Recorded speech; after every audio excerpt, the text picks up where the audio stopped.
Hey folks, welcome to Mapleberry Farm. If you're new here, like, subscribe, hit the bell for notifications, as we're building an off-grid cabin.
Got our screw piles in there today.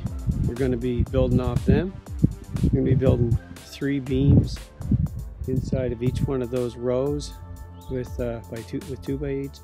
So 3 2x8s lined up together. And then I'm gonna, so that'll be in each one of these rows. It's going to be a 24x40 cabin, and then I'll put 12-foot 2x8 trusses this way, or not trusses, joists. So here and over here, and then that'll be the floor, right? And then from inside there we'll have a couple of rooms and a great room, and that'll be her.